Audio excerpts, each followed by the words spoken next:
The Walking Dead mid-season premiere is just around the corner. And in honor of the inevitable bloodshed, we set out to find as many differences as we could Between the comic book and the show. what started out as a fun task Turned into what you might refer to as an act of insanity. I'm Michael Truly. and I'm Casey Redmond. So without further ado, And no restraint on spoilers. What's the difference? The first episode, Days Gone By, opens with Rick shooting a little girl who's turned. This sets the tone for the entire series. But this scene never happens in the comic The book. comic opens with a page between Rick and Shane, and then goes straight to a shootout that puts Rick in a coma. Speaking of that scene, it's one page in the comic and barely establishes their friendship.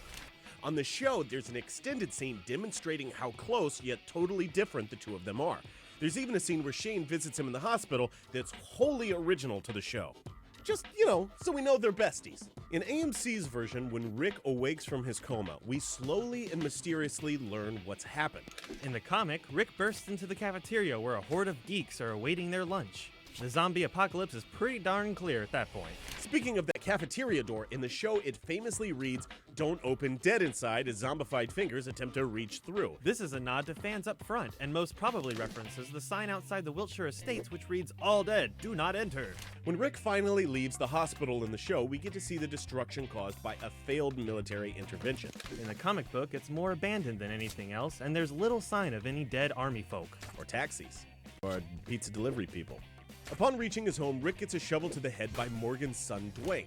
In both versions. But where in the comic, this immediately knocks him out cold, and the father and son feel bad for the mistake. In the show, Morgan meets Rick filled with fear and anger and immediately puts a gun in his face, demanding he explain the origin of his wound.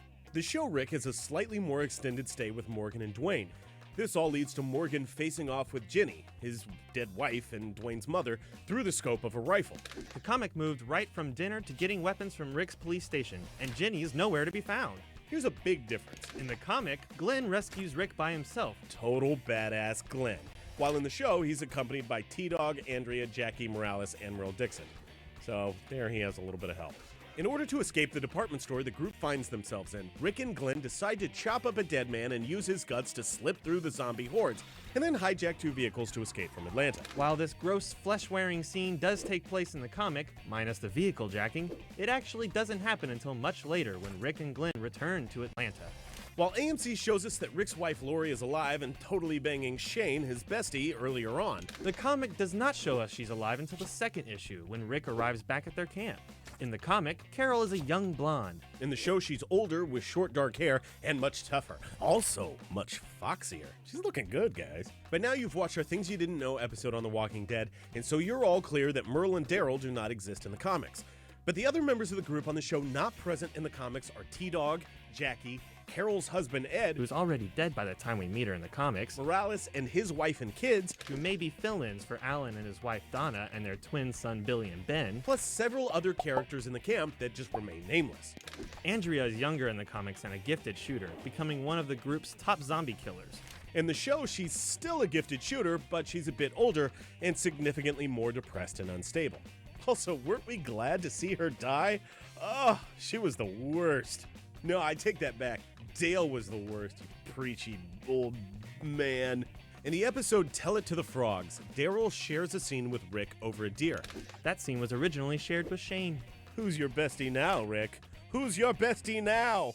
One of the biggest differences centers on the dynamic between Shane, Rick, and Lori. In the comic, Lori begrudgingly left Rick in the hospital because there was a military presence and it seemed safe after all civilians were ordered to relocate to Atlanta. Shane and Lori's affair was a one-night stand shown in a flashback. They had arrived on the outskirts of Atlanta only to find the city had been overrun.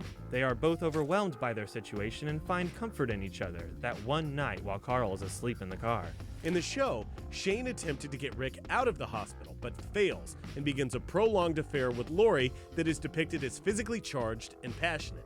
Lori's behavior seemed indefensible at first, but it is later revealed that Shane told Lori that Rick is dead. With the addition of Merle's racism and Ed's abuse of Carol, the show creates a lot more internal drama within the group. While they have their differences in the comics, it's mostly between Rick and Shane and whether they should stay near Atlanta or hit the road. In the episode Vatos, Jim reveals his backstory. You know, the only reason I got away was because the dead were too busy eating my family. In the comic, Jim is much more mysterious. In the show, some of the group return to Atlanta to retrieve a handcuffed Merle from the roof of a building. In the comic, they simply return for more supplies. On that trip, they encounter a Latino gang, the Vatos, who have taken over a hospital and protect the elderly and infirm within. Also, Glenn is kidnapped. In the comics, Rick and company do not encounter another large organized group of survivors until well into arriving at the prison. At the end of the episode, when all hell breaks loose at the camp, we don't see Carl kill a zombie as he does in the comic to save his mom. In the show, he doesn't know how to use a gun yet, which leads to a lot of Carl! On the show, Amy is very slowly turned into a zombie for Andrea to agonize over.